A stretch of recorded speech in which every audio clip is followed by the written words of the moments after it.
Greetings, mortals, peers, and queers. January 6th panel. Trump ordered large-scale U.S. troop withdrawals after the election. I hereby direct you to withdraw all U.S. military forces from the Federal Republic of Somalia no later than the 31st of December 2020, and from the Islamic Republic of Afghanistan no later than January 15th, 2021. The January 6th committee hearings confirmed in its hearings that Thursday that the then President Trump signed a memo on November 11th ordering the withdrawal of U.S. troops from Somalia and Afghanistan days after the election was called for Joe Biden.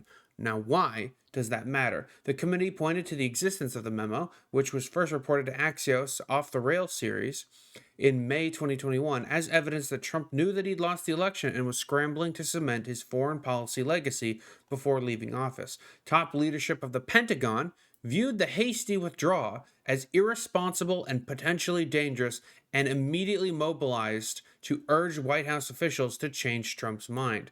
Keith Kellogg, former national security advisor to Vice President Mike Pence, testified to the committee. Quote, click. An immediate departure that the memo said would have been catastrophic. It's the same thing with President Biden. It would have been a debacle.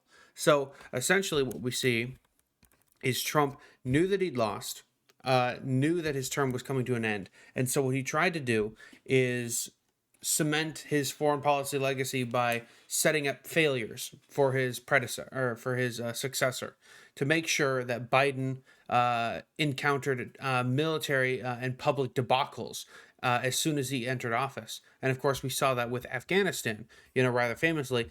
Biden pulled out of Afghanistan according to Trump's timeline and Trump's plan. Trump set all the pieces in place, but Biden was the one who carried it through.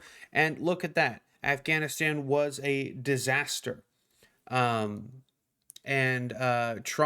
didn't do it himself because he was a pussy, because everyone knew that whoever pulled out of Afghanistan was going to take the optics hit.